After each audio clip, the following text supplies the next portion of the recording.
So hello everyone, welcome back to my YouTube channel. मेरा नाम है पुष्कर पाठक और मैं आज लेकर आ चुका हूँ मैथ्स का चैप्टर 3 जिसका नेम है pair of linear equation in two variables. तो आज हम लोग बात करने वाले एक नए चैप्टर की।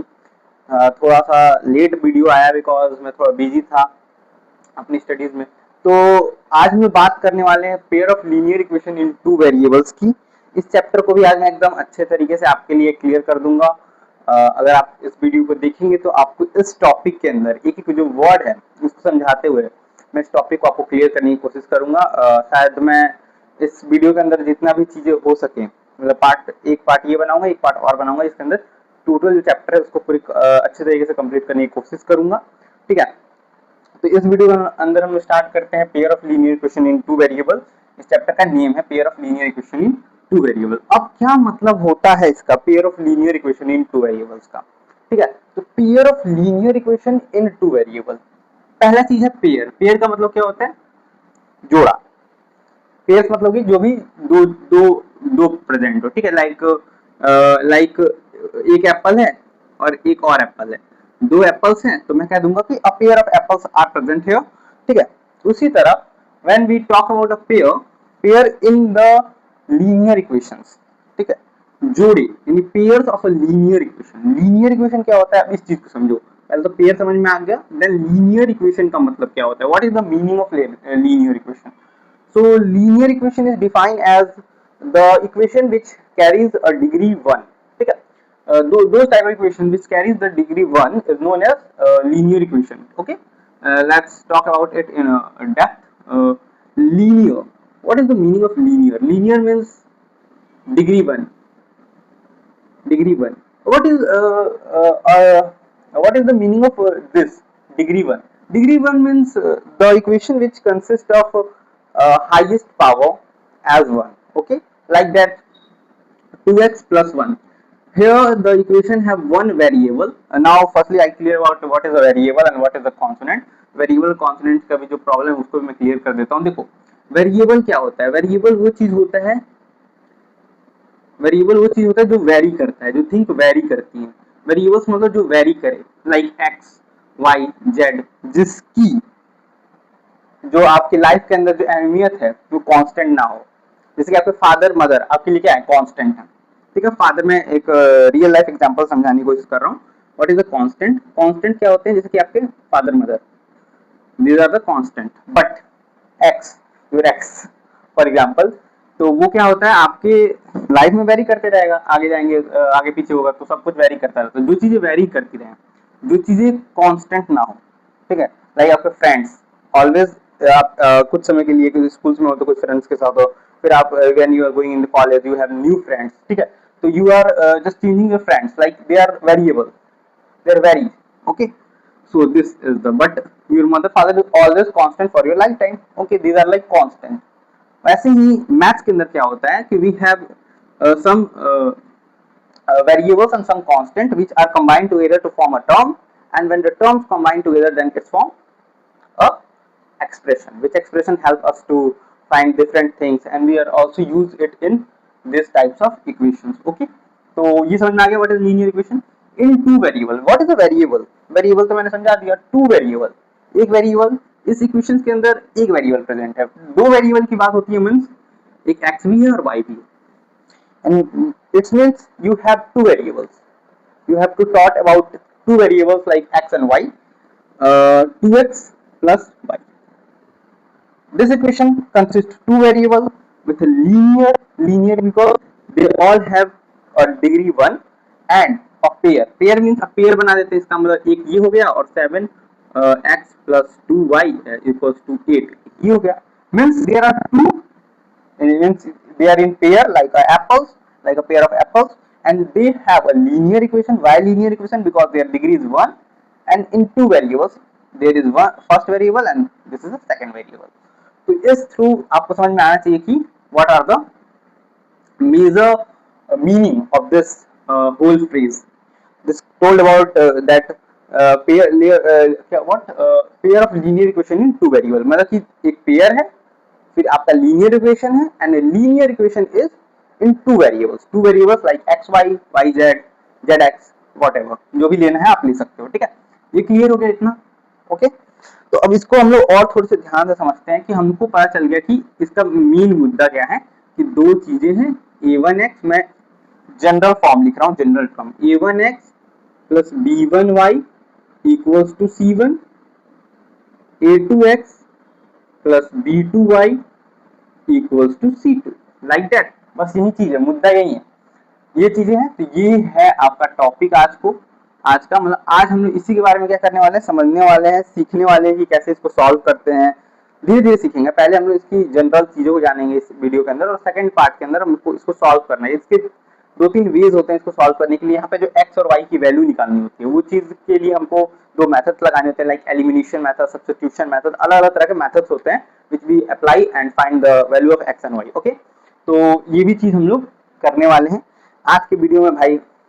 नॉर्मल रखते हैं and try to be do some graphs and all, ठीक है। तो चलिए स्टार्ट करते हैं और आगे बढ़ते हैं। तो मैथमेटिशियंस ने क्या किया, थोड़ा बहुत रिसर्च किया, कुछ चीजें निकाली दैट a1 बाई a2 अगर आपका बराबर नहीं है b1 बाई b2 के, अगर बराबर नहीं है, मेरी चीजों को सुनिएगा, अगर बराबर नहीं है तो ये बताएगा कि ये क्या है, यूनिक सॉल्यूशन है, यूनिक सॉल्यूशन। अब यूनिक सॉल्यूशन का मतलब क्या होता है, यूनिक सॉल्यूशन का मतलब होता है एक्स एंड वाई की बस एक ही वैल्यू है जो इस इक्वेशन को सेटिस्फाई कर रही है, मतलब एक्स और वाई की बस एक वैल्यू है जिसको आप यूज करोगे तो ये इक्वेशन सेटिस्फाई होगी, बस ये चीज है। और इसका जो ग्राफ बनेगा, ग्राफ कैसा बनेगा, जब भी आप ग्राफ की बात करोगे तो जब भी ग्राफ बनेगा इसका इंटरसेक्टिंग बनेगा। ओके, इंटरसेक्ट करेंगे, समझ में आया। दूसरी चीज की बात करते हैं, दूसरा क्या कहा कि चलो भाई ये मान लिया कि a1 बाई a2 आपके बराबर है b1 बाई b2 के, ठीक है, b1 बाई b2 के, लेकिन ये बराबर नहीं है c1 बाई c2 के। ओहो, ये अगर हो जाए तो उसका क्या हो जाएगा, नो सॉल्यूशन, सॉल्यूशन नहीं आएगा, समझ में आया। सो हम लोग डिस्कस कर रहे थे, अगर a1 जो है आपका a2 है और a2 के बराबर a1 बाई a2 बराबर है आपका b1 बाई b2 के, but the c1 by c2 is not equals to that thing, ठीक है। अगर ऐसा है then the solution you get is no solution, कोई सॉल्यूशन आपको इस केस में नहीं मिलने वाला। ओके, कोई भी सॉल्यूशन आपको इस केस में नहीं मिलेगा, ठीक है।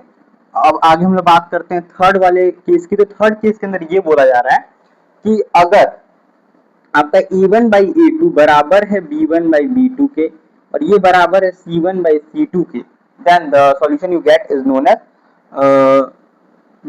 इनफाइनाइट सॉल्यूशन, ठीक है, infinite solution. Okay, the solution you get is known as infinite solution. तो ये three cases you have to got. उसके कुछ ग्राफ्स भी आते हैं, कुछ ग्राफ्स की बात करते हैं हम लोग। अगर देखो यूनिक सॉल्यूशन की बात हो रही तो जो ग्राफ आपका बनेगा वो क्या होगा, इंटरसेक्टिंग होगा। ये फर्स्ट इक्वेशन का ग्राफ होगा, ये सेकंड इक्वेशन का ग्राफ होगा, and both intersect each other at one point. Okay, when we talk about the second thing, that in the case of no solution you get a graph which go parallel to each other. The graph go parallel to each other, but in the case of infinite solution you get a graph that overlaps each other, मतलब कि दोनों line क्या करेंगी, एक दूसरे को overlap करेंगी, इसके केस में पैरेलल होंगी। और एक चीज जान लीजिए कि यूनिक सॉल्यूशन जब होता है ये क्या होता है, कंसिस्टेंट होता है, ठीक है, ये भी कंसिस्टेंट होता है। ओके, और ये क्या होता है, इनकॉन्सिस्टेंट होता है, ठीक है। इनकंसिस्टेंट मतलब जैसा सॉल्यूशन नहीं है, इसमें इनफाइनाइट सॉल्यूशन है, इसमें एक सॉल्यूशन है। दैट्स इट, ये क्लियर हुआ पॉइंट, बहुत ही इजी क्लियर पॉइंट थे। मैं एक बार रिपीट कर देता हूं आपके लिए। देखो फर्स्ट ये केस था कि अगर a1 बाई a2 बराबर नहीं है b1 बाई b2 के तो ये यूनिक सॉल्यूशन है। a1 बाई a2 तो बराबर है b1 बाई b2 के, बट ये बराबर नहीं है आपके c1 बाई c2 के, तो ये हो जाता है नो सॉल्यूशन का केस। और अगर a1 बाई a2 बराबर है b1 बाई b2 के और ये बराबर है c1 बाई c2 के, तो ये हो जाता है आपका इनफाइनाइट का केस। आई थिंक आप लोग क्लियर हो गया होगा यहाँ तक ये सारी चीजें, ठीक है। तो ये हो जाता है आपका एक छोटा सा पॉइंट इसके अंदर, ठीक है। और इसके ऊपर बहुत सारे क्वेश्चंस आते हैं कि आप बताओ यूनिक है, नॉन यूनिक है, वैल्यू दे देंगे, के की वैल्यू निकालो, ये वैल्यू निकालो, a1 की वैल्यू निकालो। ग्राफ से कुछ क्वेश्चन यहाँ पे आ जाते हैं, और आई होप आपको ग्राफ्स बनाने आते होंगे। क्लास 9 के अंदर इसके बारे में डिटेल में बताया गया है आप लोग को। तो यहाँ तक आपका हो गया linear equation in two variables का छोटा मोटा इंट्रोडक्शन कि ऐसे कुछ होता है। ये जो वीडियो था मैंने एक छोटी सी वीडियो बनाई है इसके बारे में रिगार्डिंग की, इसको पार्ट में मैं कर रहा हूँ कि आपको ये जो चीज क्लियर हुई है ना, अब एक्सरसाइज 3.1 खोलना, ट्राई करना, एग्जाम्पल्स लगाना, यू हैव टू डू, अपने आप से प्रैक्टिस करना बहुत ज्यादा जरूरी है। आपको जो मेन चीज थी अभी तक का सबसे मेन ये चीज है। इसके बाद दो तीन चीजें और सीखनी है हमें, वो क्या है, तो वो है आपका solving, like elimination method, substitution method, the method which we get the answer of X and Y, वो सारी चीज सीखनी है। I hope you I clear properly this topic. So we meet in next video. तब तक के लिए पढ़ते रहो, मचाते रहो। नेक्स्ट वीडियो बहुत जल्दी आएगी, शायद कल परसों में आ जाएगी। तो आई होप आपको ये वीडियो अच्छी लगे। छोटी सी वीडियो थी, ज्यादा कुछ मैंने बताया नहीं है। एक बार मैं ट्राई करता हूँ कि सम अप कर दूं पूरी चीजों को। तो देखो, pair of linear equation in two variables की हम लोग बात कर रहे थे। सबसे पहली चीज ये समझने की है कि pair of linear equation in two variable होती क्या है। तो pair of linear equation in two variable को मैंने समझाया कि पेयर का मतलब होता है जोड़ा, लीनियर इक्वेशन वो इक्वेशन होती है जिसकी डिग्री क्या होती है, 1 होती है, तो उसको हम लोग कहते हैं लीनियर इक्वेशन कहते हैं। फिर हमने बात किया किस चीज की, फिर हमने बात की आपकी लीनियर इक्वेशन की, बात की टू वेरिएबल्स, दो वेरिएबल्स मतलब एक्स और वाई।